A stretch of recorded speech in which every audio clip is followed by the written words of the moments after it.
pada awalnya risalah ini adalah sama sebagai sebuah sistem kehidupan manusia, sebagai sistem yang mubin, sebagai sistem yang fakta, realitas, nyata kehidupan. Sistem kehidupan ini nyata, fakta, sehingga memahami yu'minuna billah, iman kepada Allah itu fakta dalam persaksian dan fakta dalam pembuktian. Kemudian risalahnya juga fakta, memberikan satu perspektif kehidupan ini itu fakta, nyata, nyoto. Saat keberadaan beliau ada di tengah-tengah umatnya sebagai pemegang otoritas kebenaran, hak, wenang, dan sah, sehingga semua sumber kebenaran itu adalah zaman Nabi Muhammad, di zaman Nabi Muhammad, di zaman Isa, Nabi Isa, di zaman Nabi Daud, dan seterusnya. Kehidupan itu fakta, kehidupan itu realitas, sehingga Quran ya lesannya Nabi Muhammad sendiri, Al-Quran lesannya Nabi Muhammad sendiri, Al-Quran itu lesannya Nabi Isa sendiri, atau mungkin Injilnya lesannya Nabi Isa sendiri, Tauratnya lesannya Nabi Musa sendiri. Sebenarnya begitu. Makanya kenapa setelah Nabi Isa wafat, setelah Nabi Muhammad wafat, ternyata Nabi Muhammad tidak meninggalkan tulisan apapun. Akhirnya orang-orang setelahnya itu mencari kata-kata bijak yang pernah dulu Nabi Isa ungkap atau ucapkan, kemudian ditulis the 10 of dari 10 commander, 10 kalimat kata suci itu. Kemudian Nabi Isa juga sama, setelah beliau wafat tidak ada tulisannya. Akhirnya setelahnya mencoba merangkum, maka istilahnya itu kan kitab yang sekarang ada, baik dalam pengertian di saudara kita Kristiani, tertulis kitab tulisan Ilyas, kitab tulisan Yohanes, kan gitu kan. Jadi kitab Yohanes, kitab Lukas, kan bukan kitab Isa. Pun Nabi Muhammad setelah wafat baru kemudian dirumuskan tulisan itu, dikumpulkan orang-orang yang dianggap memiliki memori di masa itu, dicoba ditelesih, kemudian untuk dituliskan, kemudian sampai ke kita dalam proses yang sangat panjang. Akhirnya Anda mempelajarinya 30 juz Al-Quran, ketambahan hadis yang dilakukan satu hipotesa, analisa dari orang-orang siapa yang mengungkap di masa lalu, nggak teko, nggak nyambung dengan Nabi, akhirnya dibuat dengan sistem sanadnya dari ini, dari Hurairah, kan gitu.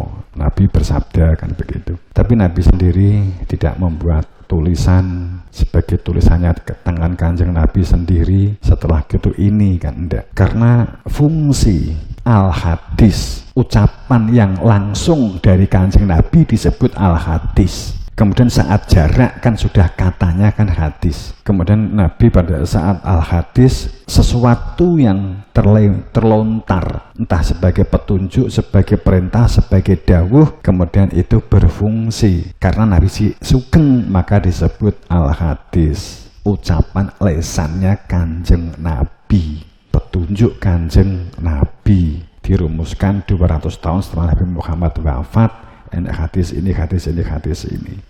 Kemudian kenapa Nabi sendiri nggak menuliskan? Ya karena pada saat itu ya Qur'annya ya Kanjeng Nabi sendiri, penjabarnya ya Kanjeng Nabi piyambak. Nabi Isa juga sama, Nabi Daud juga sama, Nabi Ibrahim juga sama, Nabi Adam juga sama. Fix setelah beliau wafat, kemudian umat ini ditinggal, menganggap tidak ada pelanjutnya, diputuskan. Yang memutuskan itu umatnya loh ya, bukan Kanjeng Nabi, umatnya. Sebab laqad manallahu alal mukmin itu sangat banyak, terlalu banyak, bahwa di antara kamu sungguh kami datangkan Rasul, ada di antara anfus, di antara diri kamu sendiri, di antara kalangan kamu sendiri, itu sangat banyak. Tapi itu telah dihilangkan sehingga fix bahwa setelah Nabi Muhammad wafat dianggap tidak ada, maka fix kita, agama kita budaya. Agama kita fix sebagai agama tiron, agama budaya, semoga sama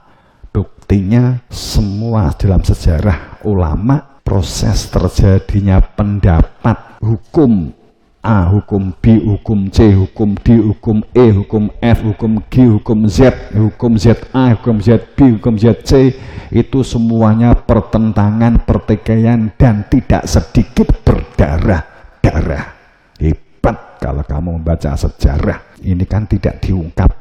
Nek diungkapkan kelam, mosok wong Islam do tukaran. Faktane sampai detik ini itu wong Islam cek podo tukaran. Itu kan fakta. Sehingga awalnya semua kehidupan agama itu sebagai sistem. Nabi Muhammad tidak menghentikan aku membawa agama Islam. Nabi Isa tidak mengatakan aku membawa agama Kristen. Nabi Daud tidak mengatakan aku membawa Yahudi. Nabi Ibrahim tidak mengatakan aku membawa, tidak. Tapi beliau ngendikan anabu itu, mereka diutus oleh Allah untuk sebagai penyempurna, tamaman. Nabi Musa sebagai penyempurna, Nabi Isa penggenap, Nabi Daud penggenap, genapi tatanan lahir di dunia ini cangkang. Di dunia kehidupan ini hanya cangkang. Jasad ki hanya cangkang. Jasad ini hanya nek begecot itu utawa apa keh nek di laut ya apa keong, itu hanya cangkangnya, tidak ada isinya. Kemudian cangkang yang tanpa isi yang menjadikan bisa bergerak, beraktivitas, ini jika hanya cangkang. Akan tetapi keropos isinya, keropos dalamnya, maka perilakunya hanya budaya, perilakunya hanya membiasakan kebudayaan masa lalu. Inilah ajaran para nabi menggenapi supaya cangkang kita beraktivitas ini ada kesadaran bertuhan. Sehingga karena faktanya banyak orang beragama tapi bisa jadi tidak bertuhan. Lebih baik bertuhan tanpa agama tapi daripada beragama tanpa bertuhan. Sebenarnya harusnya begitu. Karena orang yang paling rugi dan merugi itu yang perbuatannya sia-sia. Siapa ini? Innallaha wa malaikatahu yusholluna 'alan nabi. Orang yang tidak sezaman dengan nabi tapi mengira perbuatannya itu dalam ridhonya Allah karena dapat syafaatnya Kanjeng Nabi. Itu orang yang paling sia-sia perbuatannya. Kita kan gak ingin perbuatan kita sia-sia.